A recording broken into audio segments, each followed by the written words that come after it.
quero ler um versículo aqui em Atos capítulo 19, versículo 1 para a nossa meditação.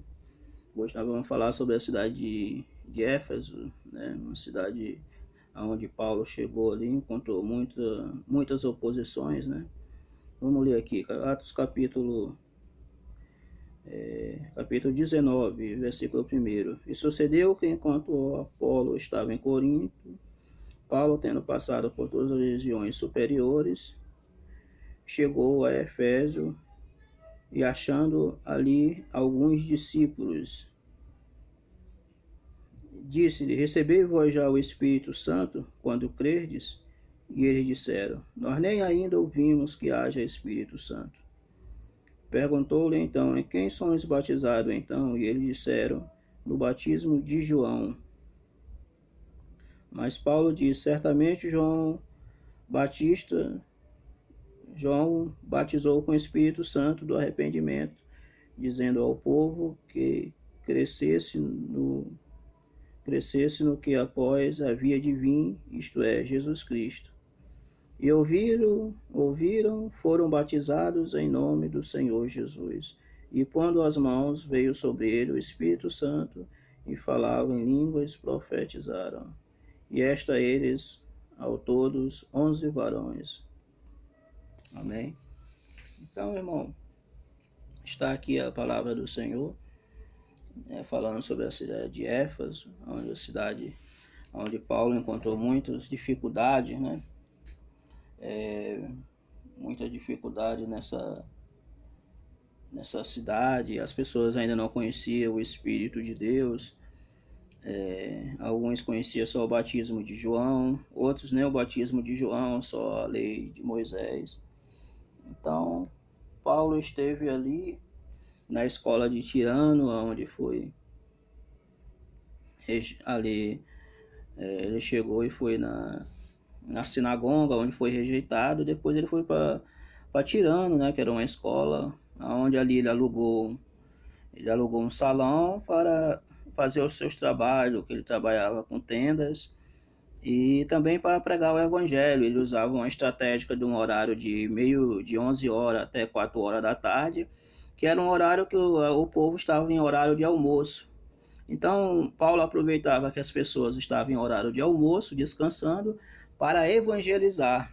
Era uma estratégia que o apóstolo Paulo achou, porque era um horário vazio, que ninguém utilizava, porque por causa do sol, né, o sol muito quente, então as pessoas trabalhavam até umas 11 horas e depois ia descansar. Então, Paulo, vendo isso, ele teve esse horário estratégico. Aí ele começou a pregar ali na cidade de Éfeso, onde ele encontrou posição na sinagoga, mas em Tirano ali ele alugou um salão, ao qual ele passou 2 anos ali pregando a palavra de Deus. A cidade de Paulo passou ali uns 3 anos ali. Paulo pregou nessa cidade, né? Atos capítulo 20, versículo 31, né? E Éfeso era a terceira cidade do mundo. A cidade de Éfeso chegou a ser a terceira maior cidade do mundo. E naquela época tinha cerca de 4.000 habitantes na cidade de Éfeso. João, depois que saiu da ilha de Pátimo, morou lá, né, durante 7 anos. Lá virou a base dos apóstolos, depois que a igreja em Jerusalém foi dispersa, né? Aqui é na terceira viagem de Paulo, né? Terceira viagem de Paulo, a qual Paulo esteve ali em Éfeso, né? Atos capítulo 19, versículo 1 ao 10, a qual nós acabamos de ler. Paulo passando por todas as regiões superiores, quer dizer, regiões superiores quer dizer que ele passou por Colosso, ele passou, né, por cidade de Colossos ali também, que era uma das regiões superiores também, e outras cidades também, né? E ali, depois que ele passou por essa cidade superiores, que era Colossos e outras cidades a mais, chegou a Éfeso e achando ali alguns discípulos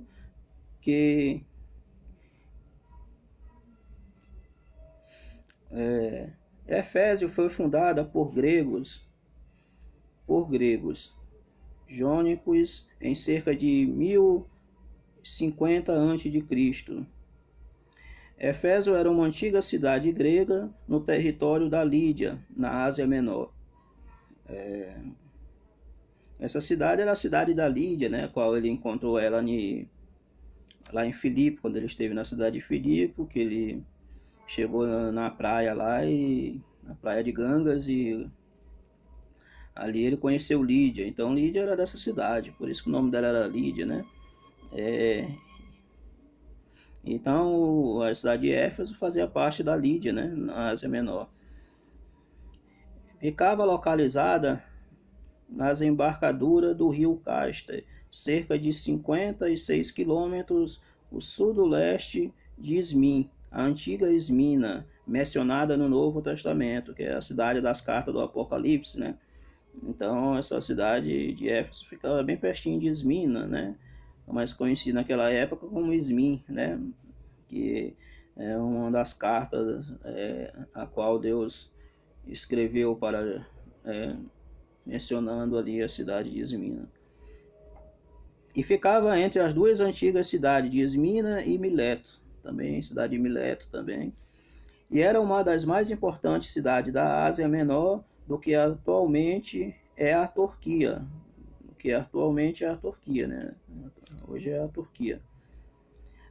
Éfeso tornou-se um dos grandes centros de movimento cristão primitivo. De fato, depois que Jerusalém foi destruída, no ano 70 depois de Cristo, tornou-se o centro cristão mais importante da época.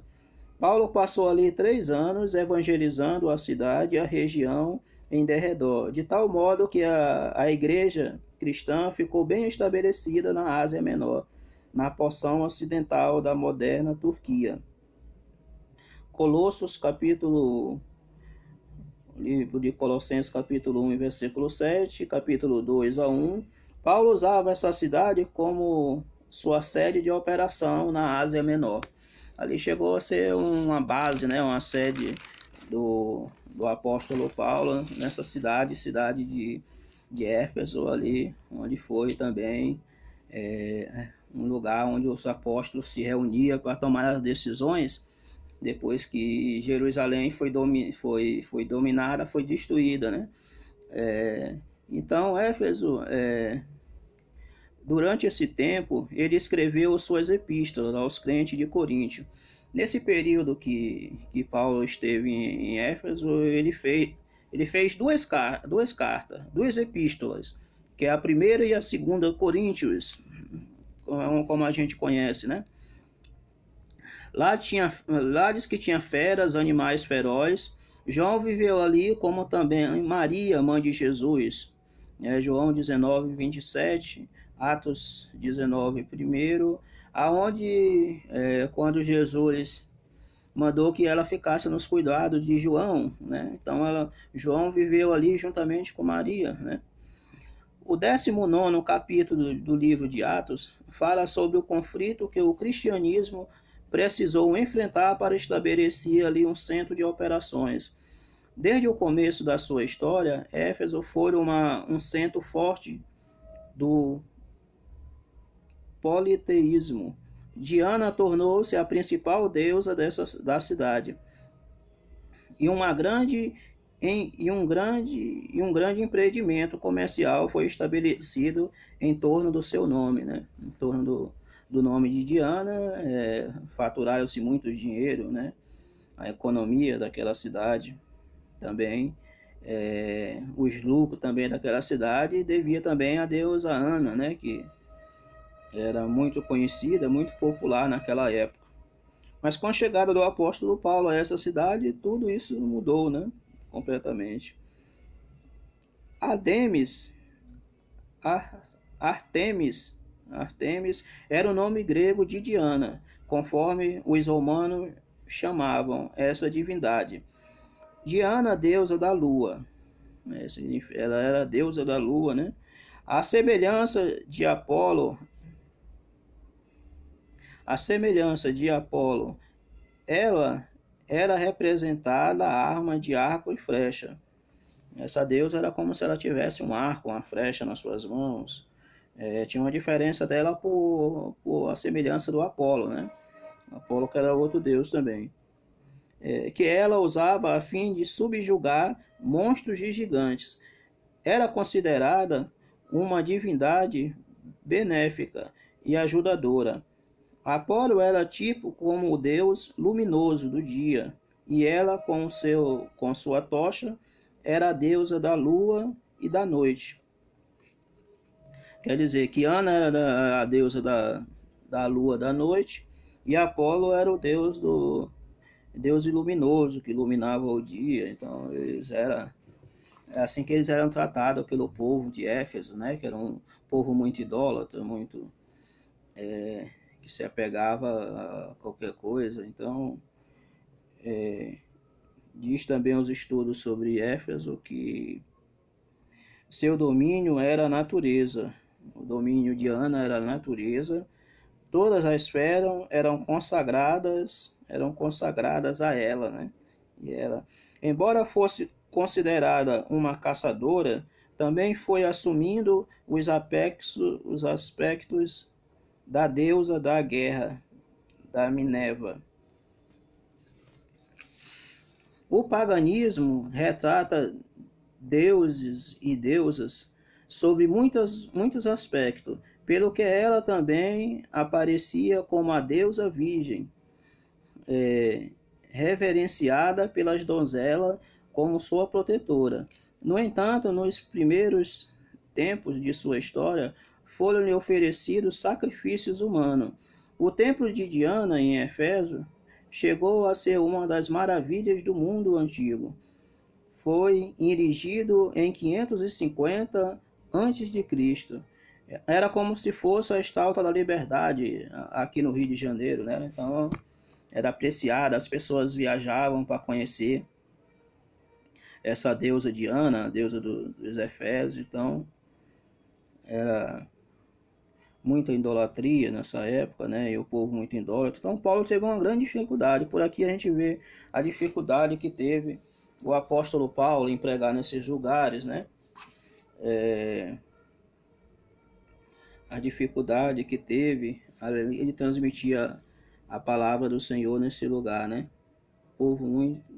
O culto também, o culto idólatra em Efésio tinha um apoio de livros sagrados chamado Esprecia Gramata, que era numeroso livro que continha encantamentos, artes mágicas e etc.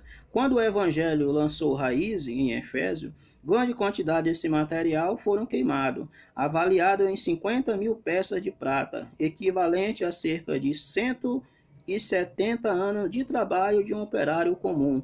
Atos 19:19. Olha aí, uma verdadeira fortuna esse livro, entendeu? Esse livro que foram queimados ali na época de Paulo, quando ele pregou em Éfeso, chegou a 50.000 peças de prata, que equivalente a 170 anos de trabalho de um operário comum. Ou seja, o cidadão ia passar o resto da vida trabalhando e não ia conseguir pagar esses livros. Então era muito dinheiro, custava muita grana esses livros. Esse livro valia muito, 50.000 peças de prata, que naquela época valia uma grande quantidade em dinheiro. Quer dizer, mesmo que duas pessoas juntas se juntassem, economizando todas as suas economias,